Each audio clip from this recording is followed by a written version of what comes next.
Welcome, everybody. My name is Miroslav Polzer, and I'm the CEO of the International Association for the Advancement of Innovative Approaches to Global Challenges. And we are happy to welcome you to the side event to the 58th Commission on the Social Development of the United Nations.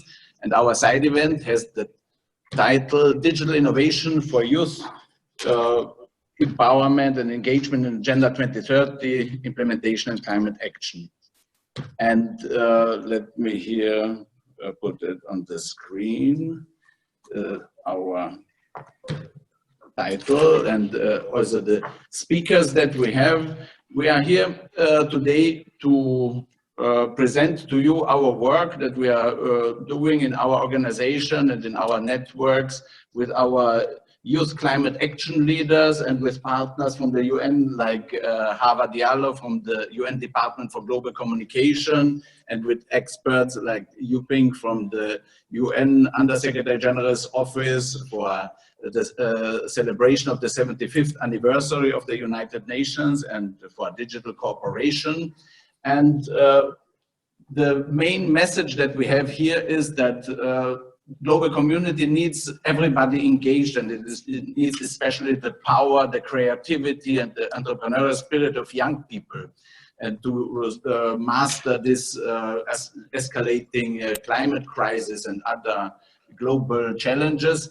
And we are convinced that digital technologies, digital innovation can provide tools to young people that will really help them to become meaningfully and rewardingly engaged. And you will hear more details about our work a little bit later. But let us start with Yuping Chan, Senior Program Officer in the Office of the Undersecretary General and Special Advisor on preparations for the 75th UN anniversary and the high-level panel on digital cooperation. You hear what here in the UN Secretariat the thoughts are about the role of digital innovation in youth engagement and the future of the UN. Thank you, Miroslav, and thank you so much for inviting my office to be part of this event. It is quite a mouthful, the title of the office. But if I can just break it down for colleagues in the room quite quickly. Basically, the office that I'm working in is looking at two particular aspects of the United Nations work. Firstly, on the UN 75. As colleagues would know, this year is the 75th anniversary of the United Nations. And as part of commemorating the 75th anniversary of the United Nations, we are looking forward to the future and asking the question, what is the future that we want? So part of this whole exercise in celebrating 75 years is also looking forward to the next few years and the future that we collectively, as the United Nations, working with the international community, hopes to create. The key part of this conversation is engaging with youth leaders, because really the future that we want is for the next generation. And if we don't engage actively with the youth, we won't understand what they need, what they want, and what they hope for. And hence, a lot of this conversation is making sure that we hear the right voices at the table.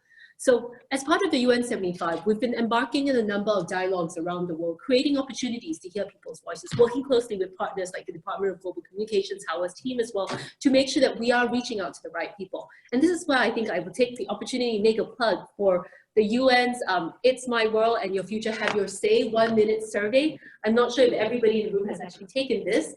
If not, I can, let me just feature it in the screen. It's a QR code. Very good. That's perfect. Yeah. It's a QR code that actually opens up to a survey. You can take in 1 minute to tell the Secretary General what it is that you feel needs to be done to address the most pressing challenges in the world. And one of the pressing challenges, not that I'm trying to skew the results or anything, is this issue of climate change, which I understand is at the heart of many of your conversations here, and where a lot of you in the room and listening in from around the world are actually actively working on creating global solutions for. So climate change and other key trends, such as technology, such as migration, and other areas where the United Nations really needs to play this role in bringing us all together to find global solutions, are parts of the conversations that we're trying to have around the world. So really, if you haven't taken the 1-minute survey, I really encourage you to do so to make sure that your voice is heard, and particularly for the young people out there, we need to hear what it is you think that the United Nations should do. I have a couple of these cards as well, I'll pass it around the room. So please, not just you, also get the word out to your communities and your networks. The more you want to have a say, the more you need to make sure your voice is heard. And we at the UN are ready to listen, but we also really need you to say the things that you need to say to make sure that they are heard.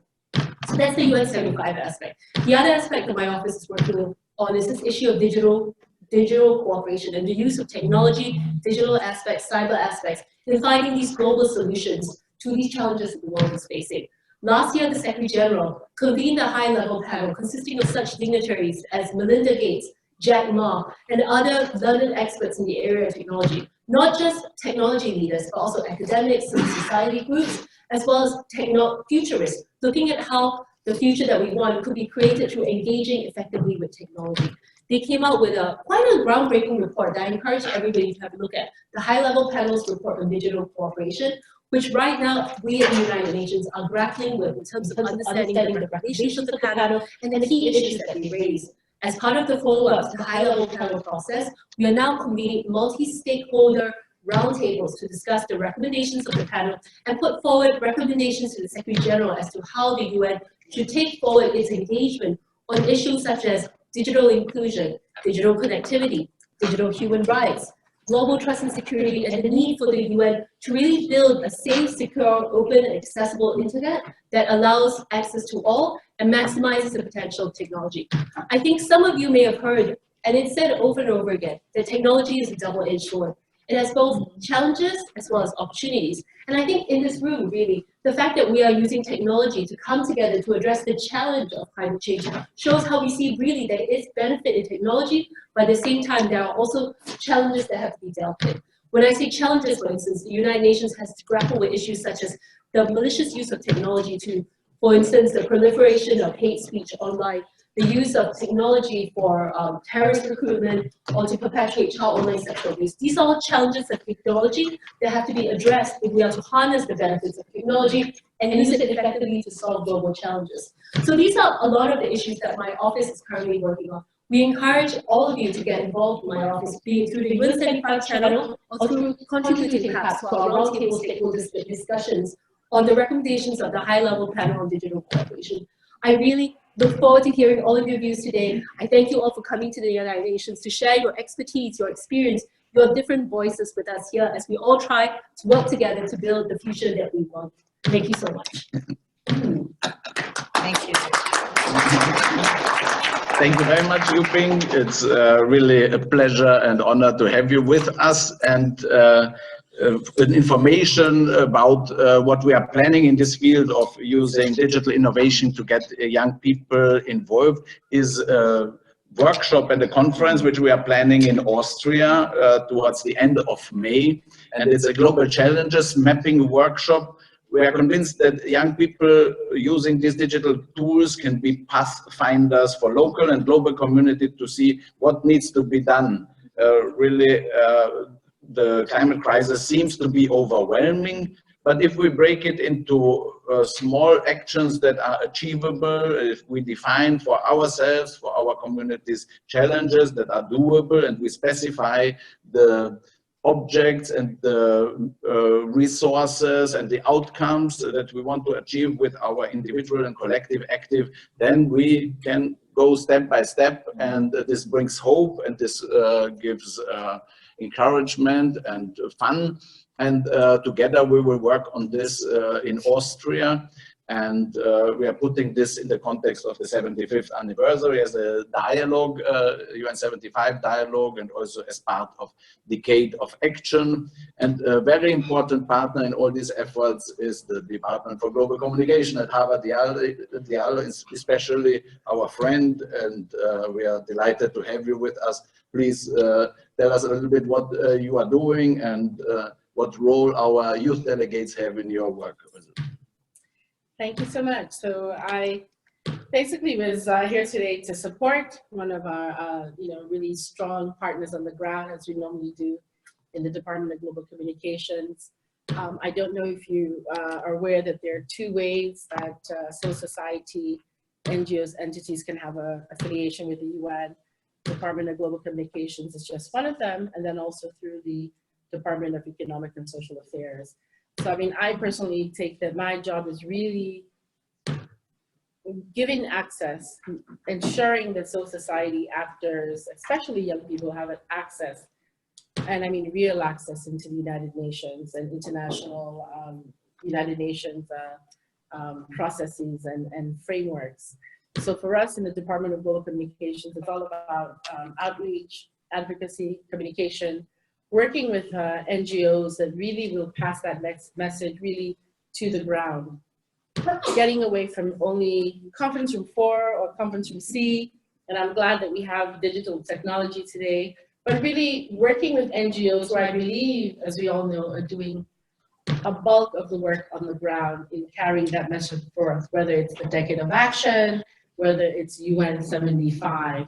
I mean, our office is doing all kinds of things from working on campaigns to supporting big thematic conferences to make sure that SG priority issues are there, to doing events with young people of civil society where they're not only listening to the UN, but they themselves are being heard and being brought to the platform.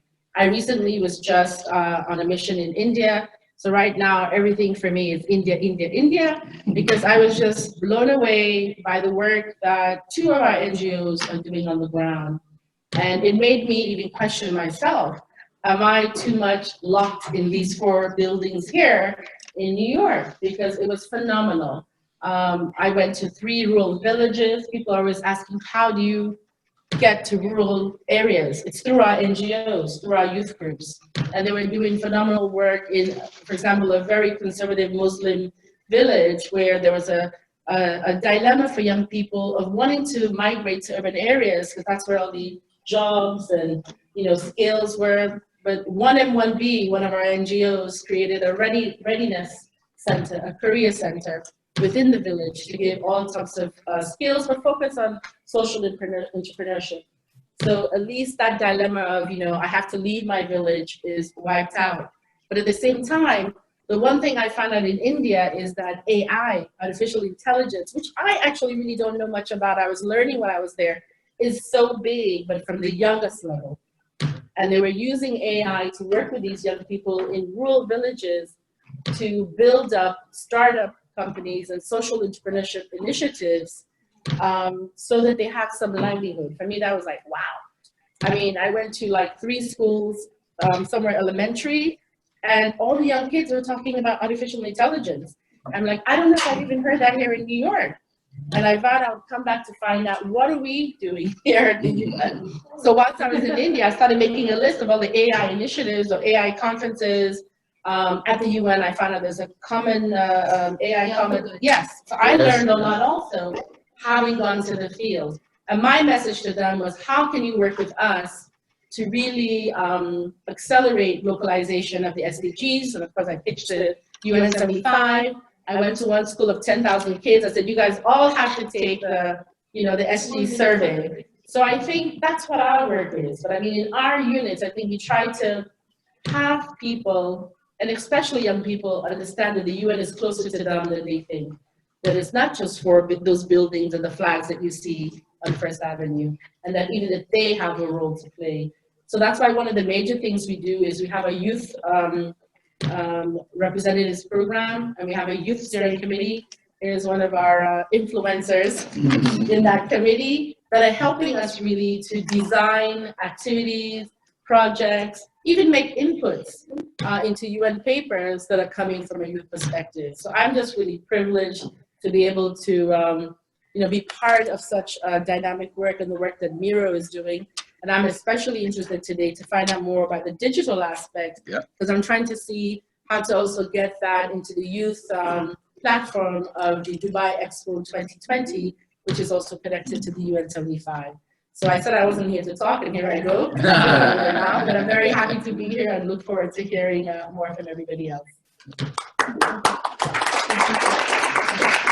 Thank you very much, Hava, and thank you for the great work that you are doing in opening up the doors of the United Nations system to young people. And we are delighted that we have such great youth leaders on our team. And now we are going to present you a video message of Xiye Bastida. She is a Fridays for Future movement leader here in New York, and also on the organizing team of the People's Climate Movement. And Xiye will join our team here as youth delegate in the DGC youth program in April when she turns 18. And let's listen to Xiye, her general views about the role of climate action and engaging with the UN system. And then we have Vienna Looi from Malaysia coming in via video conference, who will give us the thematic keynote because she is extraordinarily knowledgeable about technology. But now the general introduction by Xiye. Okay, wait a minute, I have a problem. I need to send it to the...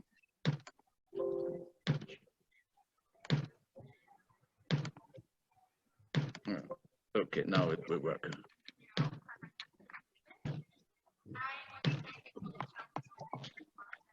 No, I will stop it. It worked, so it should be working again. Yeah, okay. There it is. I want to start by saying that I stand with communities of color and indigenous communities who are the most affected, not only by the effects of the climate crisis, but also by the fossil fuel infrastructure that affects the communities. I think that we are in this position because we have this narrative that humans are on Earth to take over rather than take care of life. And this narrative has been perpetuating not only what has caused the climate crisis, but also have this cascading effect on this notion that we are better than everything else in the world, which is something that we need to reevaluate. That's why I also want to thank the Global Challenges Foundation, which is a sister organization of the Association for the Advancement of Innovative Approaches, because it is integrating digital innovations like climatehacks.org in order to help grassroots communities to track their work and make their work transparent. I am not that much of a digital person, but I really appreciate that there is technology that is mindful and is trying to make the world a better place rather than rather than do the opposite. And programs like this are helping grassroots communities track their funds, make their funds transparent, and make everything just easier for everybody. So I and other youth from the movement are looking forward to joining the International Association for the Advancement of Innovative Approaches here at the UN headquarters in New York City. And I just want to also point out that when it comes to really accumulating a lot of big data, it is very important that privacy and ethics, that policies that include privacy and ethics are incorporated, because this comes from the notion that if we want a better world in terms of climate, we also need to have a better world in terms of mentality and morality.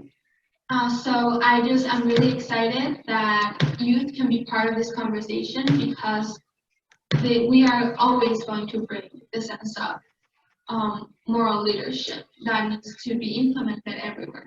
So that saying, I want to thank all of you for being here today. I'm sorry I couldn't be with you, but I am very excited for everything that's going to come out of this, and I can wait to see the results.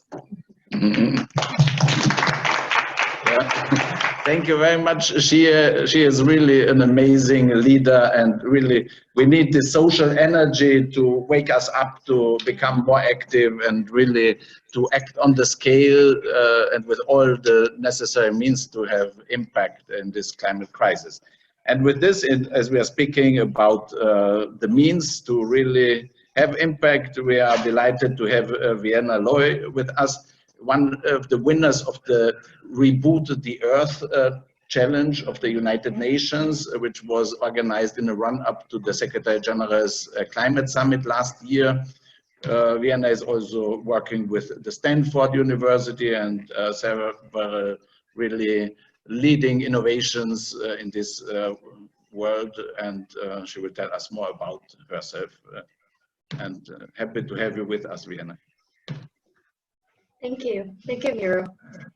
Good afternoon, everyone. Can you? Okay, just one moment. We're going to swap whose microphone is on. Yeah, I will turn.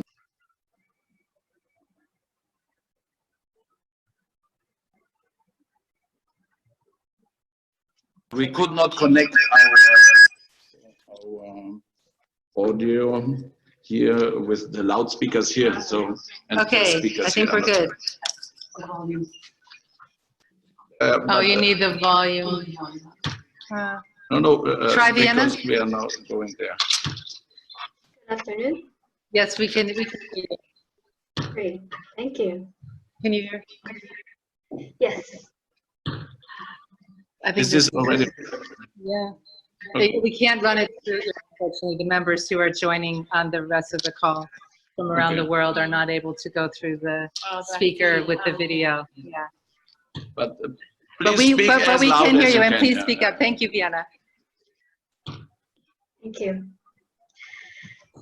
Thank you for having me. I feel a little anxious today because I'm actually going to try something unorthodox, meaning that I'm doing away with a keynote replete with statistics. And so I'd like to get some affirmation from you all that you want to participate in something different with me. So I'd like to get like a show of hands if you'd like to participate in me bringing you to a speculative fiction. Okay, I see a lot of hands going up, Vienna. All right, great, great. This is going to be set in the year 2030. Okay. All right. Okay. Decade of action.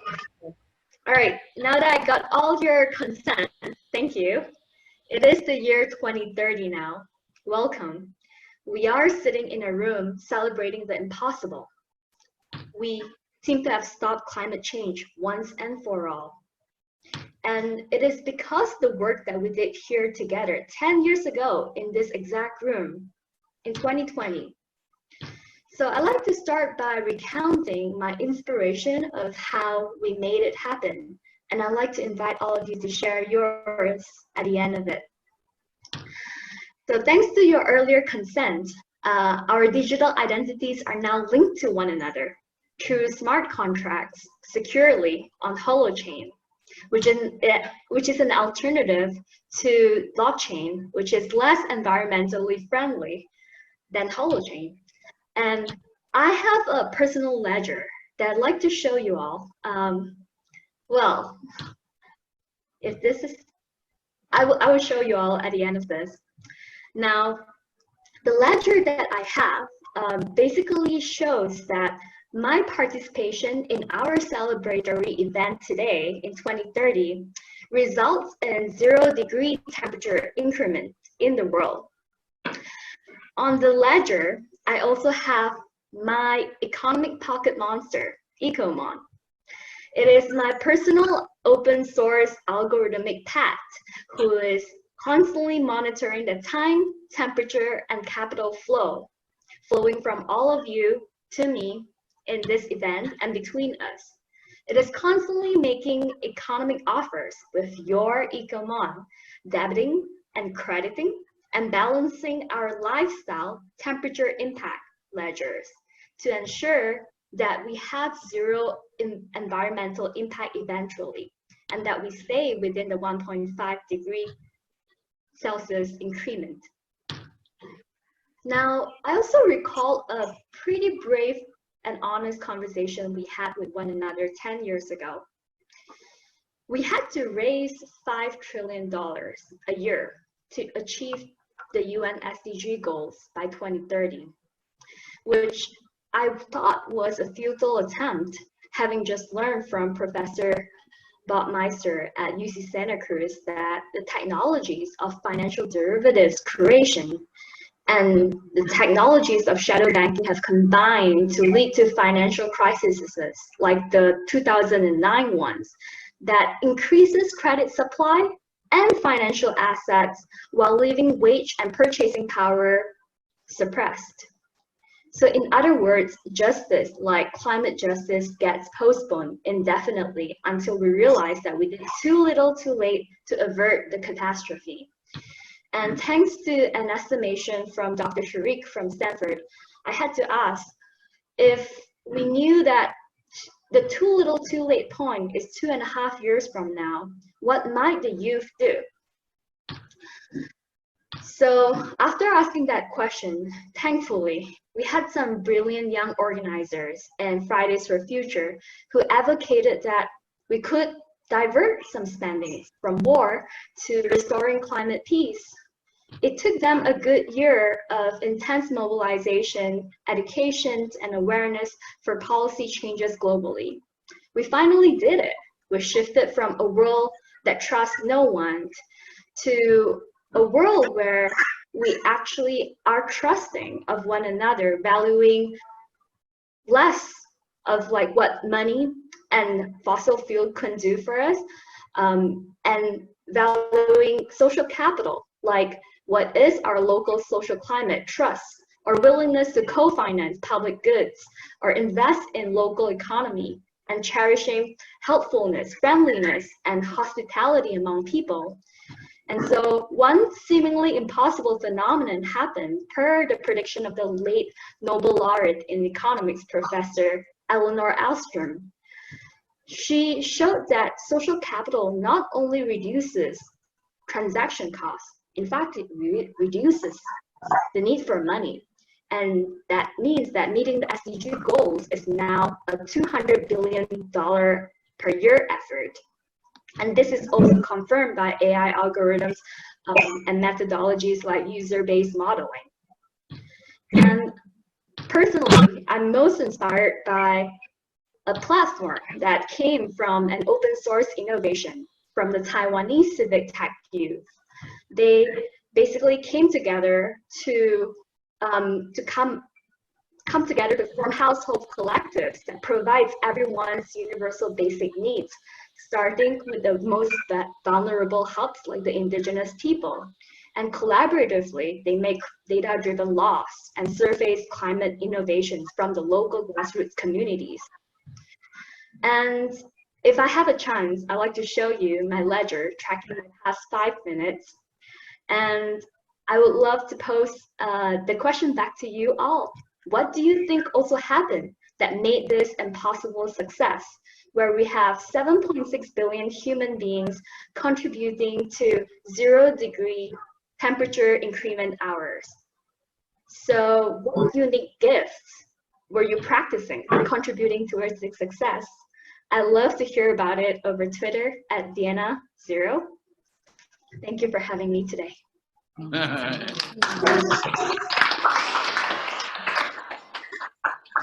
Thank you very much, Vienna. Thanks for sharing your vision of the world succeeding.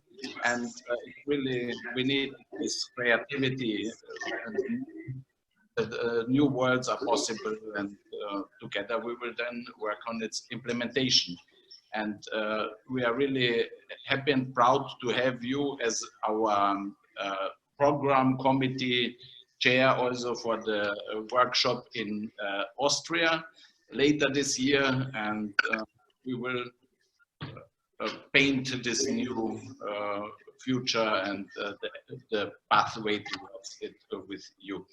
And with this, I give the floor to Ali Mustafa, our youth delegate since 3-4 years, is now already a very experienced youth leader, and who is setting up a wonderful youth network. Please tell us more about your work. Thank you, Miro, and everyone. Good afternoon, and welcome to this meeting. As Miro told you, that my name is Ali, and I am the youth delegate for the IAAI GloCha Department of Global Communications. Besides that, I work with our DLO on our youth program, and I'm also the youth program consultant for the Stanford Foundation. And as Miro mentioned, that I have 3-4 years of experience working with him, but besides that, I have experience of 12 years almost working on youth activism. And while working since 12 years, I realized that sitting in New York, I cannot bring any change. Having a fancy cappuccino or wearing a suit, I cannot definitely, I'm a failure in bringing a change on the ground. And while working all of these years in different parts of the world, I realized that the change can be brought either it's with the climate action, education, poverty. It has to be from the grassroots. and it has to be from the leadership that is on the grassroots. And I've learned one phrase from Harvard: talk is cheap. She always says that, and I'm slowly, as I matured, I strongly started believing in that talk is absolutely cheap. And for the purpose, last year at the United Nations Civil Society Conference, where I was a co-chair of the youth activities and the youth program for the conference, we came up with the Youth Climate Compact. And the idea behind the Youth Climate Compact was the document that has a 25 pledge, and it was made by the consultation by the youth that is in different countries, and actually in the communities those are actually suffering. How we did that? We did the consultation with the help of technology. We used the video conferencing, Google Hangouts, and whatnot to reach the youth in Africa, in South Asia, in the Middle East, where there is no concept of the internet or even the technology. So we did the consultations.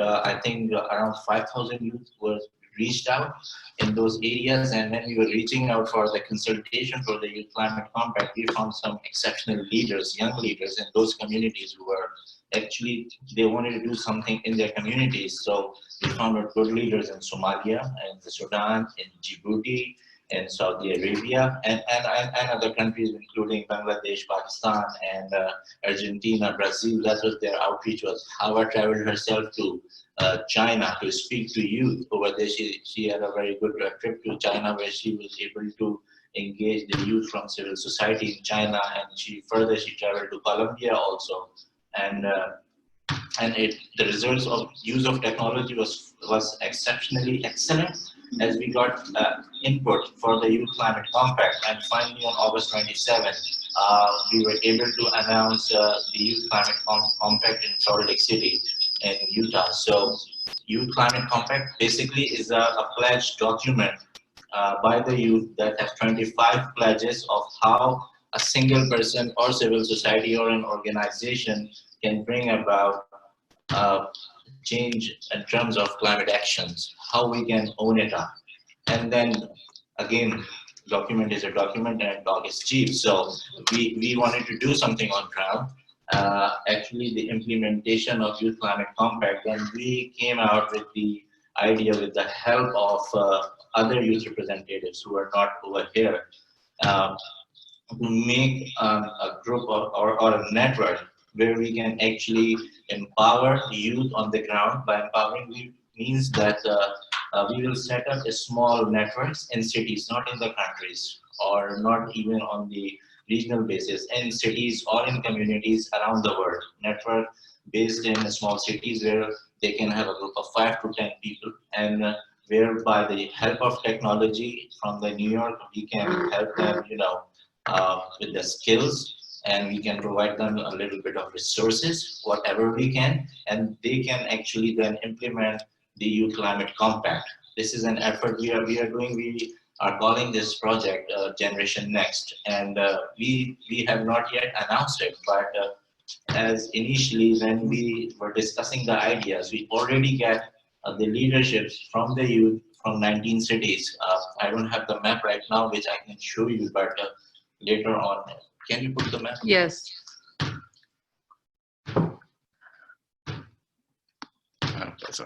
Sorry. No, where is your?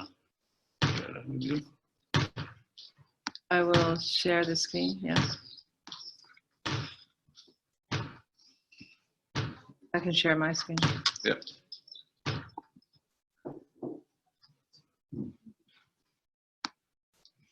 So you can see these are some cities where we have not even announced it, and we got the volunteers from these cities: Ahmedabad, Athens, Bangalore, from Brazil, Cameroon, in Australia, a couple in Delhi, Dubai, Ghana, Hyderabad in India, Karachi, my hometown, Los Angeles, Mogadishu, Mumbai, South Africa, New Zealand, Sydney, and the list goes on. So this is where we have not even announced the formation, because we don't have such resources to announce it. We are working towards it. are.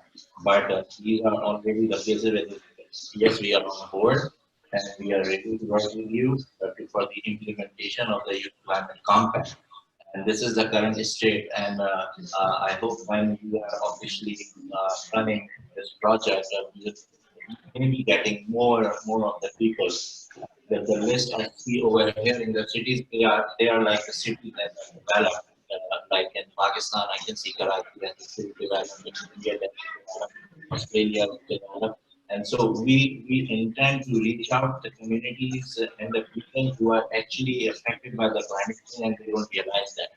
Because for them, the issues are something else. For them, the issue, if I go to Somalia and tell them that they have the issues that is affecting them and climate change, I think they are going to kick me out of Somalia and they say that we don't have food, we don't have water to drink.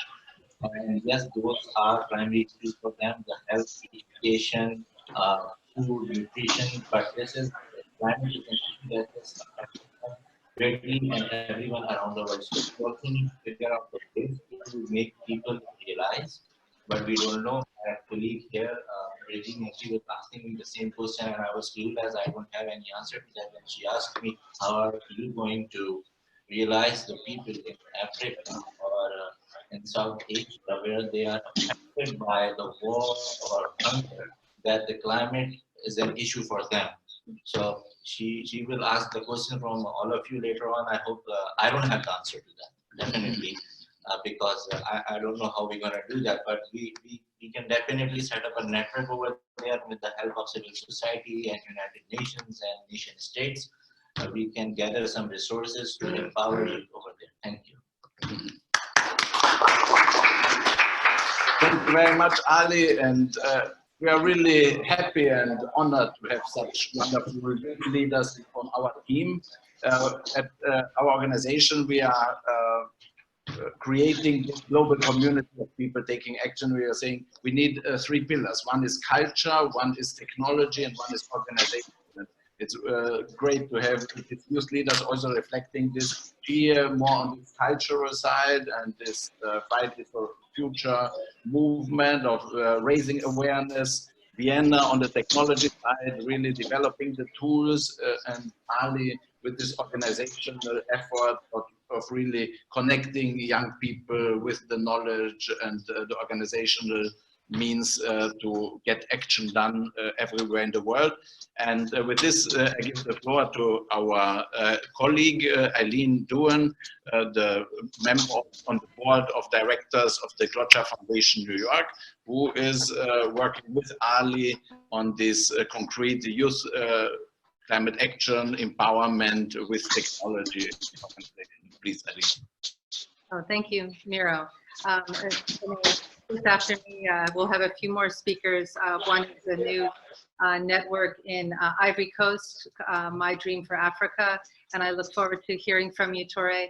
And Ali, thank you for allowing us to see what type of map you're building for climate justice action.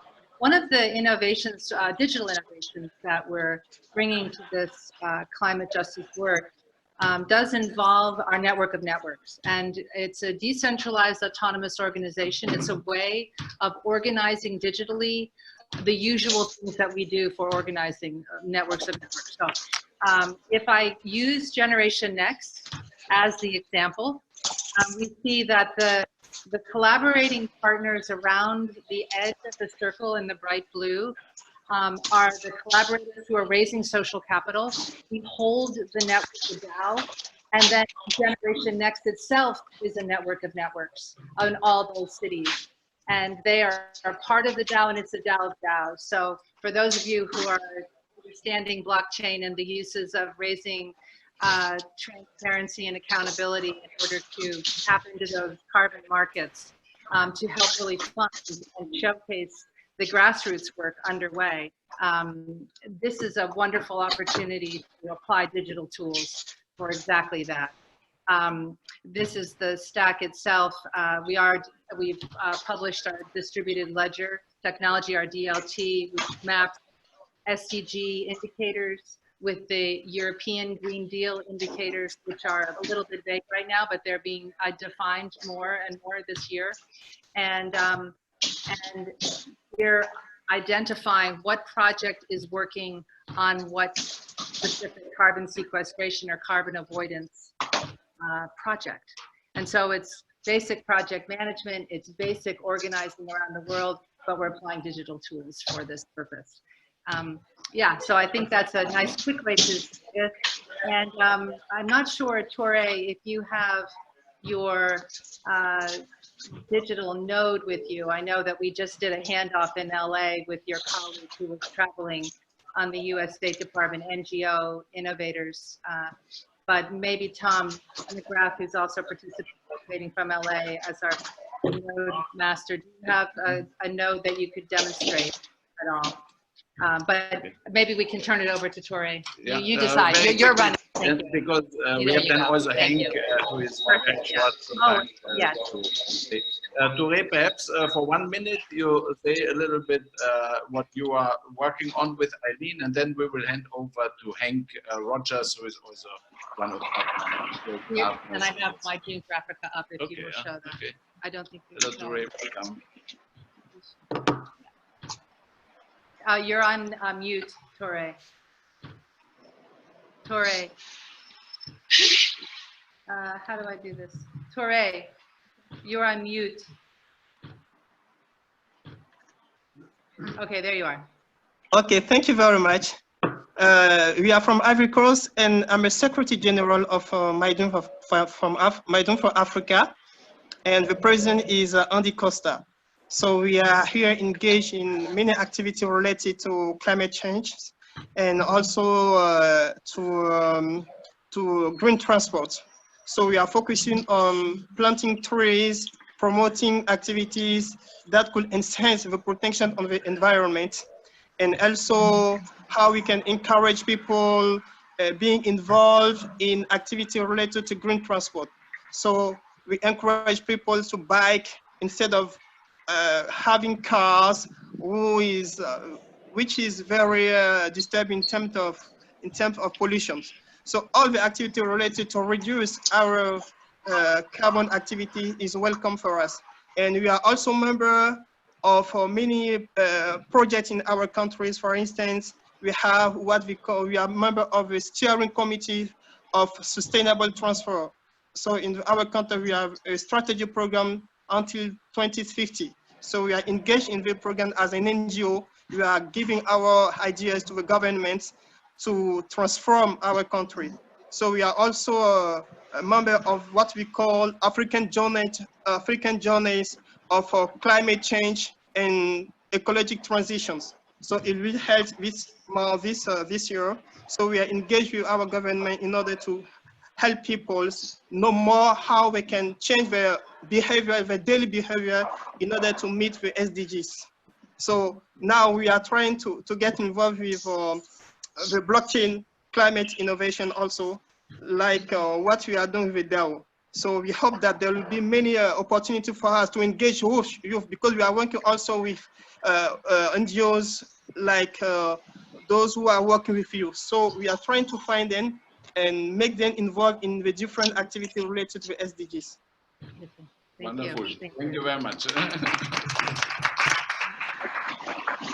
And this is an example of really youth climate action, doing things in concrete places, but now it's the global community to provide those resources. And we have now two speakers. One is Hank Rogers, a leader in climate philanthropy innovation and in helping the world on its pathway towards energy neutrality, carbon neutrality. And also then Fran Benedetto from Climate Trade will also explain how we can this kind of youth action connect with global resources. But first to Hank, who is now on the airport and time to speak. Yeah. Can you hear me? Can you see me? Yes, we can. I'm at the airport in Phoenix. I'm going to the Global Institute of Sustainability board meeting. I'm looking for my car. So I have a foundation in Hawaii, and we created legislation which enabled Hawaii to go 100% renewable by 2045. And this legislation changes everything. Since we passed the legislation, we followed it up by having a law that allows the utility to make more money by switching to renewable energy quicker. I would like to do this same legislation in all other countries. All we need to do is make a decision to go 100% first, and then it follows up by giving the utility incentive to actually achieve this and make more money. So I'm looking forward to working with GloCha and everyone at the United Nations to get the rest of the world to all have a mandate to go 100% by 2045. I chose 2045 because it happens to be the 100th anniversary of the United Nations. So I'd like to see the world solve our problems, not only for climate change, but also of garbage in the ocean, everything that's unsustainable, by the 100th anniversary of the United Nations. Thank you. Excellent. I gotta go find my car. Yeah, thank you. Bye, Hank. Thank you. And with Hank, we are working also in the field of climate philanthropy innovation. He was the one who brought from Russia to the rest of the world and on the Game Boy, and so he has some resources. He helped us last year in September with our activities at the Ethical Culture Institute, a climate change coalition, blockchain for climate accounting event, and also an event with the education, communication, outreach stakeholders community of the UNFCCC process. And we are planning with the UNFCCC Resource Mobilization and Partnerships Unit a climate philanthropy leadership meeting in Vienna in the context of the Austrian World Summit and the UN Climate Change Intersessional Conference in Bonn, early June. And then going with this climate philanthropy leadership initiative series of meetings to New York and then also to Glasgow. And telling the wealth holders of the world, for instance, the signatories of the Giving Pledge, there are 200 billionaires, families who have $1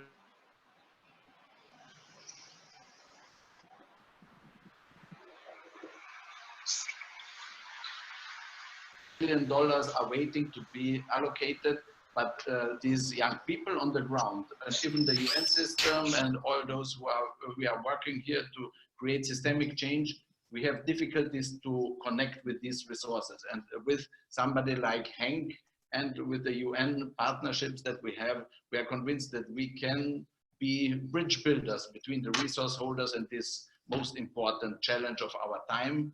And we are happy really to work with Hank on this. And another great partner is Climate Trade and the platform. And Fran will tell us more about it, and I will look up the slides. Thank you, Miroslav.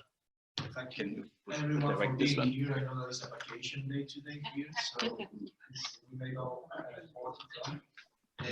We come all the way from Spain. My voyage started 3 years ago. I've been a former worker for 15 years and a serial entrepreneur since I was 16 years old. Back in 3 years ago, my wife and I, we got pregnant, and I decided my life had to change. I had to leave something for my future generations, for my daughter, which is the thing I love more in this world. So I left the bank and I launched what I think it should be the way to make a revolution for the markets worldwide, just to solve the different problems that we have, not only climate crisis, but poverty and all the SDGs involved. So we created Climatecoin. We are the founder of Climatecoin, with that idea of making that e-coin, that e-payment possibility of bringing money to all around the world, to the different people in all the aspects, right? And through your phone. So, well, we needed a platform to be able the people to bring projects, to bring financing. So we created Climate Trade. Climate Trade today is a reality. We got a recognition of United Nations in last 2018 as the best solution for climate change through carbon markets. And I was nominated one of the top 100 influencers for the SDGs last year also. So our idea for you to understand is to eliminate the intermediaries. The money doesn't arrive to the source. The money gets in the middle with the brokers. That happened. The carbon market is a good system. It's not perfect, but it's a good system, the voluntary carbon market. They were created back in 1997, but the brokers just go through that and didn't make it work. So with blockchain, we permit transparency, we permit traceability of every transaction, and obviously we eliminate intermediaries. So that's what we did. We created the first blockchain platform that is already running in the world. So I don't know if I can, yeah, that's our platform. What we do is we support like all certified projects worldwide, like coming from United Nations, UNFCCC, CDM, projects that come from BCS, BERA, and projects that come from Gold Standard. And what we are doing now is we are introducing every time more, like this is the climate trade, is a climate platform, not only a carbon platform. We are going to bring support to financing projects worldwide. Projects in Africa that need funding, projects in every single part of the world that need that funding that they don't achieve it. And why they don't achieve it? Because normally when you go to the big organizations that have the fund, they always fund the same things. Big projects because they have the ROI very clear. So whenever you see a project that is going to make a lot of impact, like in terms of poverty, in terms of any other SDGs involved, but they don't get the funding because the money doesn't have our ROI clear, right? So we have to bring up this platform for the people to be able to support it. Like with that funds that Miroslav was speaking, there's no a place where people can go and say, okay, I need to do a fortune climate, I need to go here. So that's what we are trying to achieve here, okay? So we come from like our system. What we do is at the moment we are working with some of the biggest corporations in Europe. For example, for you to understand, whenever you buy a flight with Iberia or IAG Group, we offset the carbon footprint. We give the possibility to offset the carbon footprint. So we were mainly in carbon markets, but now we introduce the CSR also in the equation. So there are organizations like Danone, we are working, or Unilever, or all these companies that say, I want to do something, not only decarbonization, I want to do something for the oceans. So we are working on projects for avoiding the coral barrier reef of Mexico to die. And we are making some different projects that it can be supported with blockchain, it can support it online with different methods of payment.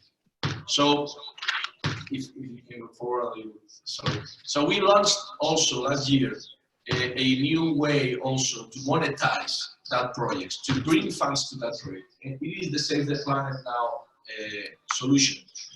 It is a prepaid, it's a gift card that you can buy in the stores, like physical stores, and also electronic stores, like Amazon, like any other place. You can buy electronic cards, and for each €5 is whether a ton of carbon CO2 or contribution to one project.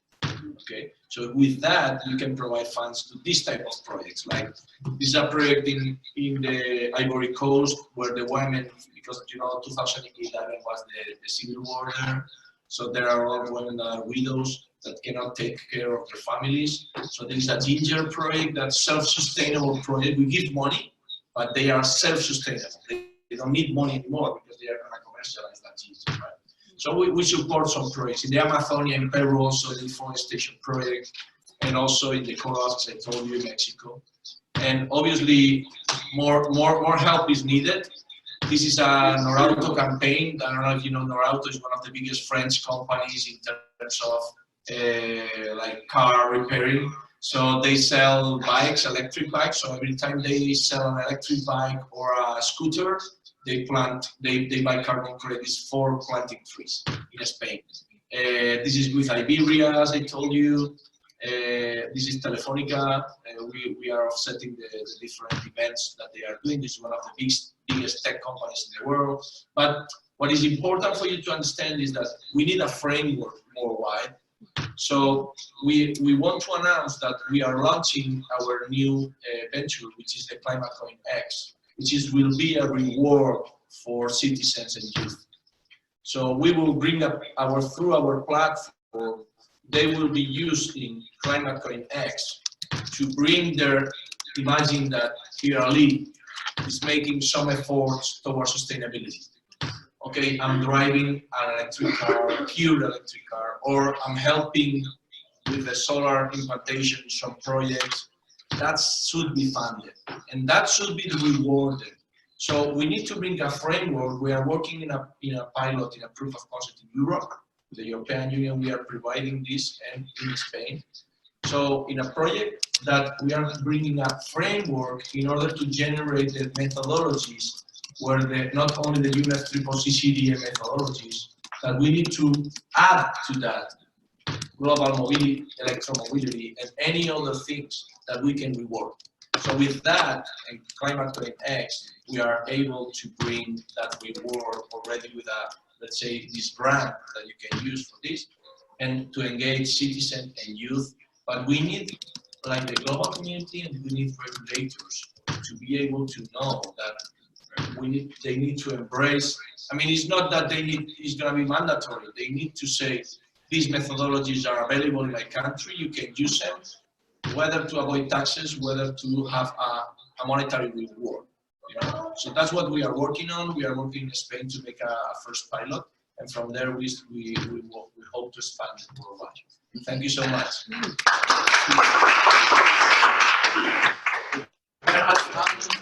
It's great to work with you on this because the world really needs systemic solutions. And with this, I would turn the microphone to our dear friend and cooperation partner from the Nigerian mission, Dr. Ibrahim Iko.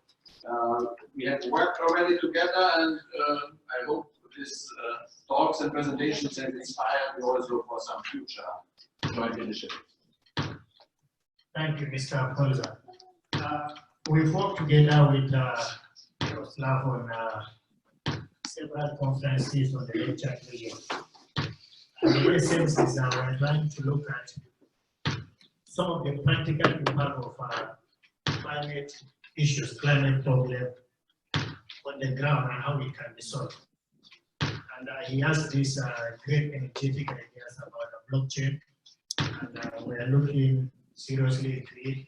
And but the most important thing I want to point out to all of us here is that in terms of carbon footprint, you find that those responsible for it sometimes are not the one facing the consequences.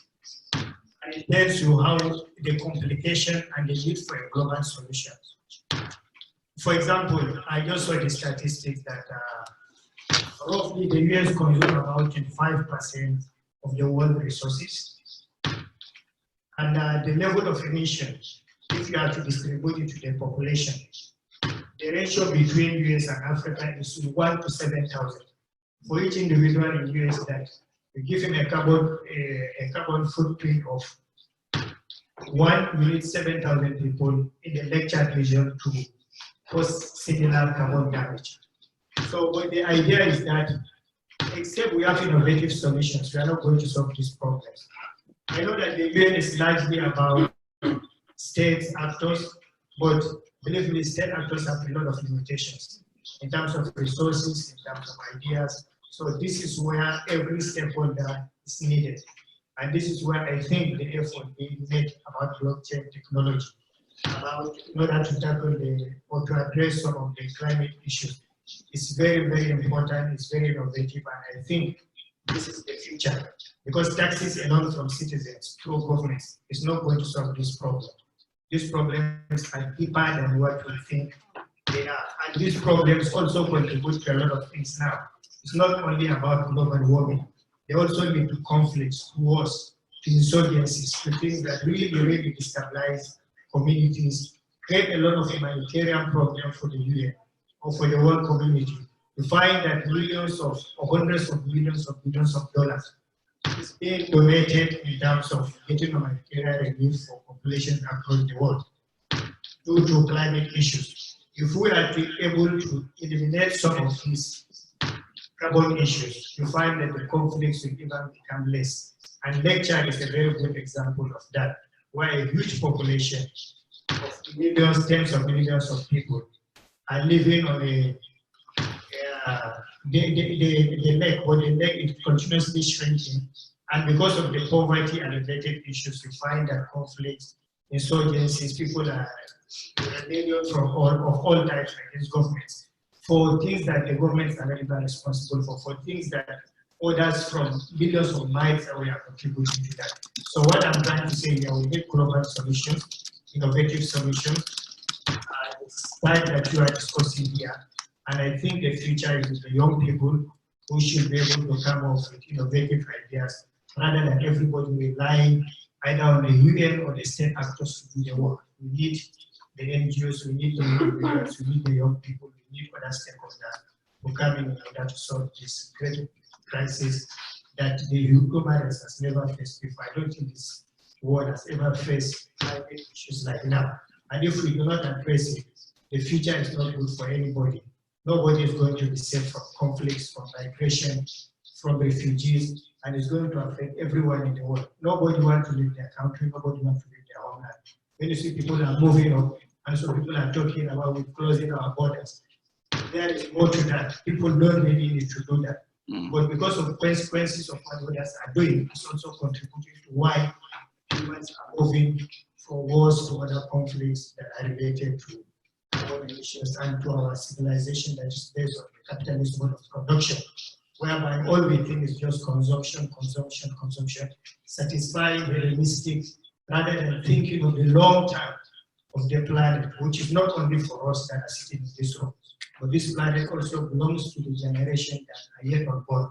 But I think what we are doing is we are taking their share now. So there is need for also a solution to solve this problem that we have created, so that the generation that will come will be able to forgive us for some of our shortcomings.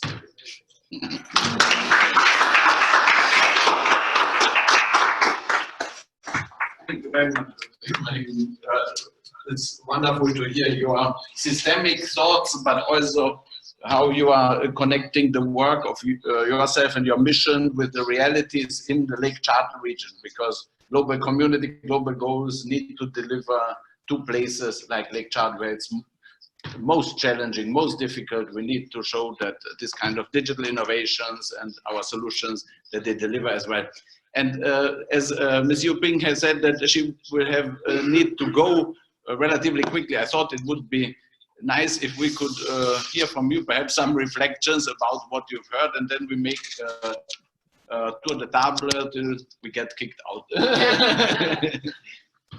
Thank you so much. I think it's been very hard to sit here and listen to all these meetings and projects. I think what Howard said, that sometimes those of us working at the UN really need to break outside our UN bubble and realize what is going on in the ground by networks, on the ground, communities, grassroots action. Really, that reminds us of what together collectively we can do.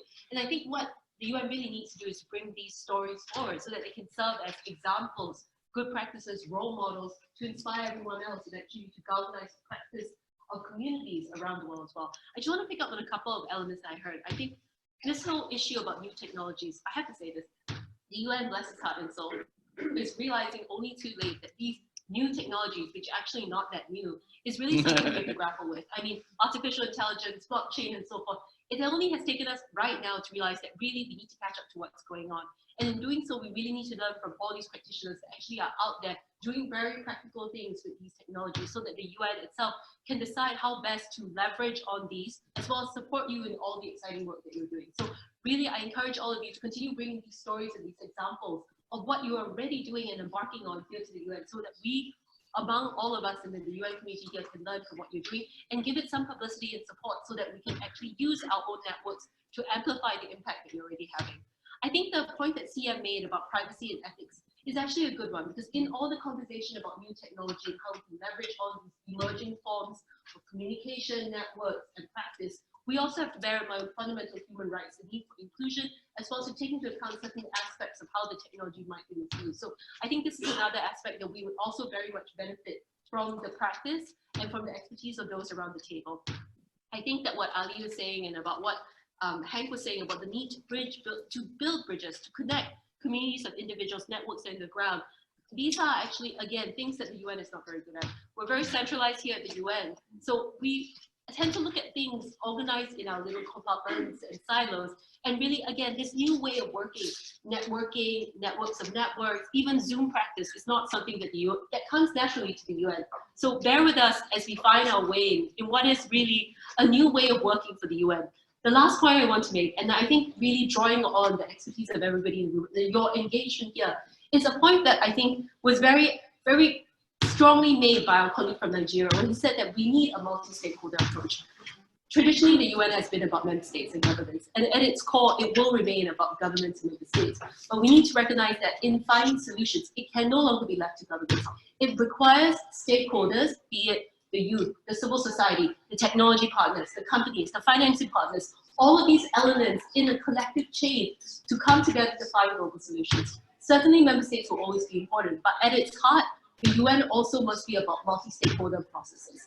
This is something that I think my office has been working very hard on doing. So if you look at the high-level panel on digital cooperation, and even now the follow-up processes surrounding it, we've been very conscious of taking a multi-stakeholder approach. And this is something I really call on all the stakeholders in the room to really raise your voices and emphasize in your dealings with the United Nations. Remind the United Nations, be it the member states, and everybody around you, the secretariat like myself and Howard, that really it can't just be about member states and the UN functioning in the same business practice that it's had before. It has to be ready to engage with everybody around them and bring them together to find collective solutions. Because while the member states and the governments remain the core, it takes all of us together to working together to find the solutions and to effectively use these practical tools, these new and innovative technologies to the best benefit of the entire community. Thank you.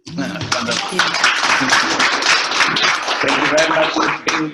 Once again, it's a great honor and pleasure to work with you and your office. Please convey our best regards to the Under Secretary General, Mr. Fabrizio Hochschild. And it's a great honor that there will be a meeting later this week where we will also talk about potentials for cooperation, be it for the activities in Austria, but also regarding Expo and youth engagement and through digital innovation and great opportunities ahead of us. And now let's give the floor to Christina, and then everybody saying a few words about what brought you here, what are your connections to the topic, and what you think needs to be shared. But thank you, quickly. Yes, well, I come from Hollywood, so I kind of work actually in the aspect of taking these out into civil society, taking everything that we're doing. So I work with stories, because we're storytellers, and stories are what is going to change the world, because that's how we understand what's going on with us. And the stories can break our heart, open our pocket, yeah, exactly. change our minds. Always important. And the climate won't be changing on us, will be changing the climate. Thank you, that's me. Wow. Thank you very much. My name is Makoto Okubo. Actually, in terms of SDGs and climate action, I have three different hats. The one hat is I'm in the insurance sector businessman. I represent the life insurance sector in the world, and I speak about SDGs all the time in the insurance sector. The second hat is that I'm chairing the working group in APEC to promote sustainable, resilient, and inclusive development.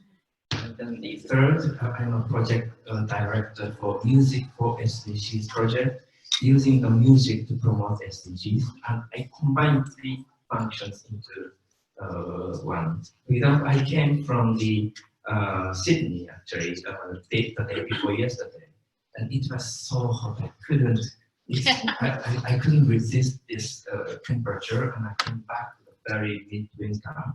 So it was quite a climate change. And then what happened in Sydney was that the APEC Business Advisory Council has decided and confirmed that the two priorities in the financial sector for this year, APEC 2020, one is having the innovation, integration, and inclusion, and using the digital technology. The second priority is ESG investing. So we promote ESG investment in Asia Pacific. Both topics are related to this priority, and I confirm my commitment to provide input on this matter.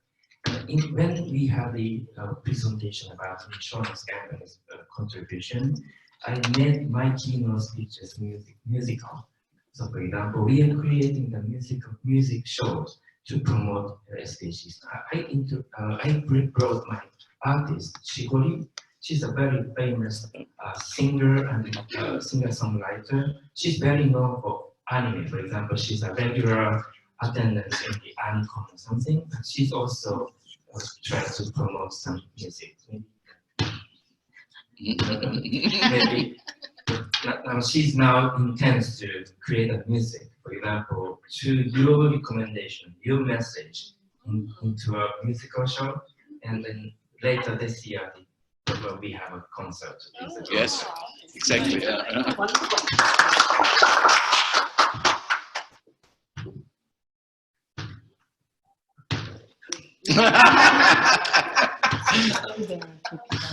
Hi, I'm Xiye Bastida. I've worked as an intern at Human Habitat and I'm also, my second hat is I'm a co-chair of a community grass movement and kind of recycling center that represents waste pickers in Brooklyn, and we are always trying to engage our youth representatives and kind of around here and as a matter of fact, I'm interested in learning more about ways we could potentially finance through blockchain solutions our activities. Hi, I'm an intern for BBC. Welcome. Communications. I liked a lot about climate trade. I've been trying to find a way to start a project of my own so I can make an impact, because that's what I want to focus my life on. And you mentioned the things to donate at the supermarket. And when I go to the supermarket, someone gives that to me. I never get it because I don't live in it. So I was thinking, I went to school for communications, and I was thinking that maybe I could start a project to convince people to donate, because that money actually got something, you know? And I was very inspired. I think that's amazing. That's the way, funding is the way to go, you know? I'm even thinking about doing my master's in crowdfunding, because that's the way to go. So NGOs and grassroots can do something about it. So I'm amazed. Thank you so much. Thank you.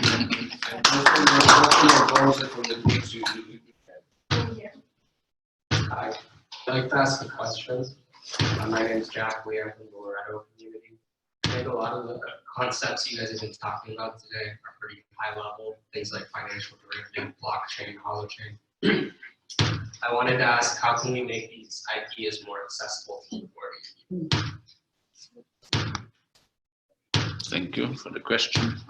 We will work on it at our workshop and conference in Austria. And please give us your coordinates and we will keep you involved in our communications. And you did hear from our colleague in Vienna, Ivory Coast about his work on the ground in Africa. Yeah. Hello, my name is Nigeria. I'm actually an intern for the Medical Mission Sisters. I'm actually just here for my personal interest in climate change and a young person myself. I have a background in public health, so I'm always looking to see how the health of individuals is affected by, you know, politics around the world, whether it's climate change, war, migration, you know, social issues. So I'm actually just learning a lot today about. Hello, I'm Adora Navarro. I'm an undersecretary at the Economic Planning Agency in the Philippines. And I would like to let you know that the youth sector is also active in the Philippines. We have what's called 2030 Youth Force in the Philippines. They're engaged in promoting the SDGs, and they had a Bayanihan Summit last year. Bayanihan is a Filipino word for caring for each other or helping each other. And one concept that resonates well with me is that networking and building a network of networks, and let them know that we have this good network here. Okay, let's connect. Yeah. Good afternoon, my name is Luis Galvez. I'm former ambassador of the indigenous people of Mexico. I've tackled their problems and needs to the world for the last 3 years. Now I'll pass the baton to another of my colleagues from the indigenous people, and I decided to go into the real world and, like you, create blockchain input to develop all these projects that we brought forward. So we're involved in projects in Mexico, Latin America, Venezuela, with the crisis going on there, and through our own crypto platform, trying to create the venues to make all this happen. Hi, I'm Gloria Kins, and I've worked with Miroslav. How many years, Miroslav? 4 or 5 years. I'm somebody that I can't even count up to 20 and add it well. I'm terrible at numbers, but I'm one of the best networkers in the world. Yes, so, I can confirm. Following Miroslav, I see here some very close friends of mine that on the way to the forum is absorbed into this project. And Mac, who travels all over the world, Tsubo from Japan, is very key because he makes speeches morning, noon, and night all over the world, is well received and a power player. So all of these ideas and concepts are very, very key. What is interesting to me is Eileen, whom I work with on a concert. Yes. We haven't followed up since. What has she been doing? Now I know. Miroslav told me that he'd been in Spain, and now I see a result from the visit to Spain. So it's very exciting. One of the young people here I'm working with, Drew, and he may say a few words later, is we're working today throughout the world, also in the Middle East, with artificial intelligence and blockchain. And as I'm saying to you, don't even ask me in my computer to find any name here where it is, but I know what he's doing. Good afternoon, everyone. My name is Francesca Torcasio-Barberis. I'm the representative of the Institute of the Blessed Virgin Mary Frederick. So I know lots of names. I'm here on behalf of my organisation to represent women and girls around the world. So I'm particularly interested in how we leverage technology to reduce the digital divide, the digital gender divide. I'm also here, again, on a personal level. My university degree was actually called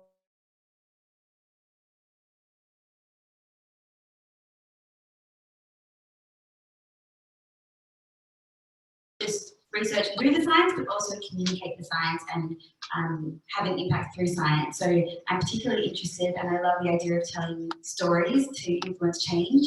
I think it has to be a mix between the head and the heart. So thank you for sharing that.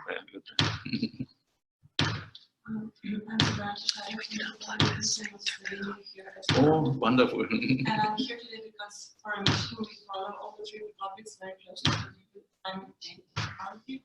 It's very important also the way that my country sees how we could and should develop. So, topics in this time. Wonderful. I'm from South Korea. I'm working in the Foundation for Preventing Youth Violence, a youth NGO. I'm not that aware of the climate change or blockchain, but I've learned a lot today. And I have more youth and join events and do more activities. I'm Drew Irani with AI Blockchain up there with Boulder. We've been an Amazon partner for 5 years. We've actually built products. I'll show you one is for digital identity for citizens that's going on in the Middle East and other countries. Something like using streaming tap. We can show you as well as some blocks and Thank you. My name is Dr. Albert Lee, and I'm the producer of LGBT, and also I had an organization called Humanitarians of the World Inc., the Polish to poor around the world, and climate has a lot of things to do with this people in poverty and things like that. So doing a lot of international talks in this sector, and also we have a humanitarian hall of fame where we honor different people who did different things for humanity. It's a wonderful organization, and we work with Tandy's grants based in Virginia. So we're trying to bring back the Gandhi principles, peace, love, and unity. So to my friend Alan Sands. Yeah, hi, I'm Alan Sands. I'm a screenwriter, actually, and I'm working on a mini-series on World War I on the 42nd Rainbow Division. Now, I'm not stopping with the mini-series, actually. What I'm trying to do, what we are going to do, is connect the past to the present to the future. And we are going to change the war into peace and brotherhood, and also fighting climate change. And we're doing some very innovative things in entertainment that have never been done before. And we're using augmented reality to bring my characters to the person, to the audience, and to break down the social and cultural barriers that exist between countries. So you'll be able to see my characters and talk to my characters right on your mobile phone. So we're going to personalize and also humanize your experience. So we really, truly are going to revolutionize entertainment, but we're going to take it even farther, and we're going to actually apply it to climate change. And we're also starting a school program.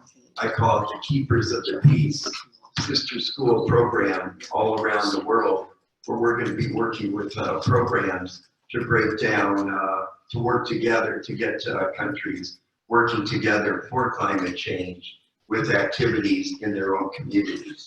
So we're pretty excited about it, and I'm working with Miro, of course. Of course.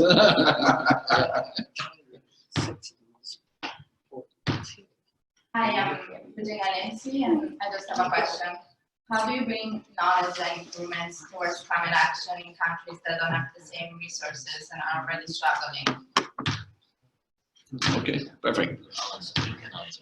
No, actually, I wanted to echo, I guess, both this question and the question from the gentleman, because I was recently in Sierra Leone in October in my own country, and I was like also shocked by the sort of situation of people on the ground, because I think, as I said before, many times you can hear in the UN, we might say 80% of people live on $1 a day, or 80% of women around the world do all the work, but do we really know what that means? I was in Sierra Leone for a funeral and not there to have fun, so I really, got to see real life, not even having to leave my own compound, where every day I had to scream at everybody to pick up all the plastics they were dropping all over the compound, or all the things they were just throwing all over the place. Because definitely if I talked about blockchain, I wouldn't even be able to explain it to them. So for me, I kept thinking, how do you bring the UN and the work of the UN closer? Because I walked around Sierra Leone and there were UN offices there. And I kept questioning how impactful even is the UN, how impactful is the organization I am working on, that we're not getting the message down to the people at the local level. So that is something I'm still grappling with. How do you simplify it so that people do understand? Because for Sierra Leone, plastic is an economy. Yeah, sure. Okay, great points. Thank you, everybody. We will have still two participants on the ground that I would like to introduce to you. Anita Muyunda from Russia and Tom McGrath in California. But back to this point, how do we empower young people in disadvantaged places? It's part of our strategy also and our plan that with regards to our organizational innovation pillar, we have on the one hand the global institutional innovation, the Global Challenges Foundation, bringing together different partners to work in one organizational framework. And this global level institutional innovation combined with local level institutional innovation, where we're saying there should be in every city, in every local community, there should be a Global Challenges Center a place where young people get first access to the internet, access to knowledge, access to technologies, access to funding, so that they can engage in replicable, simple models of micro-entrepreneurship that contribute to the local and global common good, and the local and global communities providing the necessary resources to empower this kind and reward this kind of action. And certainly also platforms like Climate Trade will play a role in this. But with this, let's hear also from our colleagues on Zoom. Anita, here you are. Yes. Hi, Miroslav. Hello, everyone. Thank you, Miroslav, for this kind invitation. My name is Anita Mujumdar. I'm from Russia. I represent EverCity. We are building a digital platform for impact measurement, management, and investment based on blockchain. We have been working with Climate Change Coalition for a long time. We had a joint side event at COP23 and participated in a number of events at COP25 together. So we are very happy always to participate in your events, and are planning to join workshops in Klagenfurt and in Vienna. So yeah, we are very happy about this partnership. And also now we are launching a new initiative aiming at educating youth and climate action NGOs on the potential to use new technologies such as blockchain and IoT to collect and store environmental data. So we will be providing technical support to integrate data from various smart sensors on environment, air, water, and soil pollution into a blockchain built on parity substrate framework. So if anyone is interested in joining us, we'll be happy to do this and present the results at COP26 together. Thanks. Thank you very much, Anita.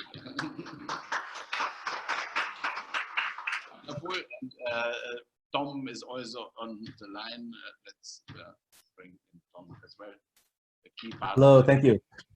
Hi, do you hear me okay? It's a little bit fuzzy. You're like talking through water. I think your internet's very slow. Hello? Hi, oh, that's better. Okay, well, I apologize if it's not working. Okay, so yeah, this is Tom McGrath. I'm calling in from Southern California and helping with the climatehacks.org, colleagues with Miro and Eileen. And yeah, I wanted to thank you for being able to participate in this. And we're supporting local climate actions around the globe. So we have some 300, we have about 100 projects right now, but we'll be expanding that. And we have nodes that we're putting out. I don't know if you can see the video now, but we have basically Raspberry Pi nodes that we're working with to have it's a network, a private network on a public blockchain, putting out a ledger about, like Eileen said, the SDGs, the Green Deal, European Green Deal, and you have to turn your video off. Yeah, turn your video back off. Okay. Thank you, but, okay. but thanks for the Raspberry Pi. Okay. Wonderful, and I think one of the answers to the question that you raised, your colleague Ali raised, about how do we do this when the countries themselves are not stepping in and stepping up. Well, grassroots activists are doing it. Yeah. And so our job is to showcase and raise social capital and financial capital for these local activists, because they are planting the trees. A video that we were not able to show today was from our colleague in Uganda, Xiye Bastida. She's a very important climate activist. She was at COP25 with UN Habitat on the Youth Council. She was just at the Urban Forum, and she's planted 3,000 trees, she and her classmates. She does a birthday trees event, and you contact her, she'll plant the number of trees that you request for your birthday. And she asks for donations, but it's, you know, her family is basically supporting that.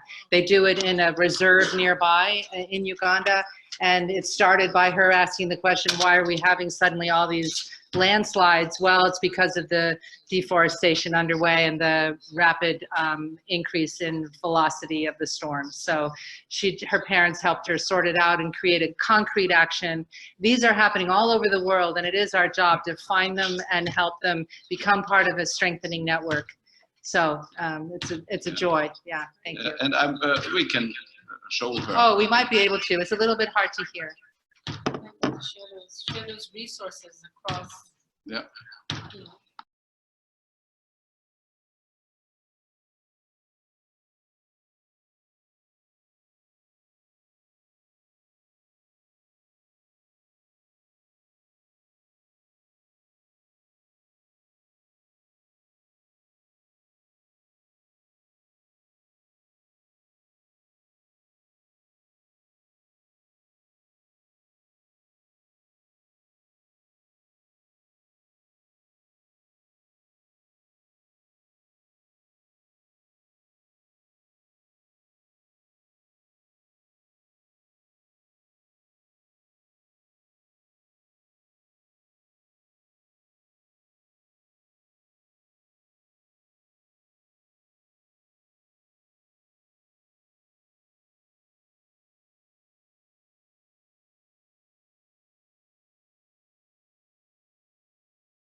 Further institutional and technological support to them.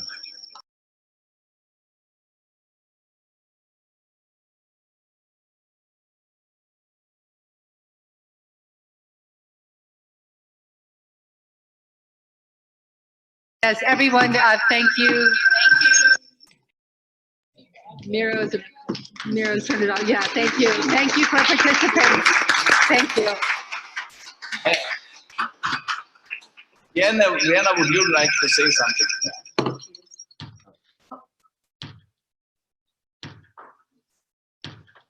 I actually just look forward to getting to know everyone who is in the room. Is there a way to connect with everyone after this? Yes, we will send out connectivity details. We'll send out digits. Thank you. I'm definitely interested in the accessibility question too. Yeah, thank you, Vienna. Yeah. Okay, thank you. Thank you for everyone who joined us remotely.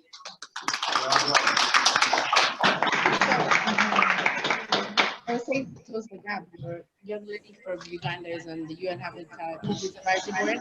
I created that.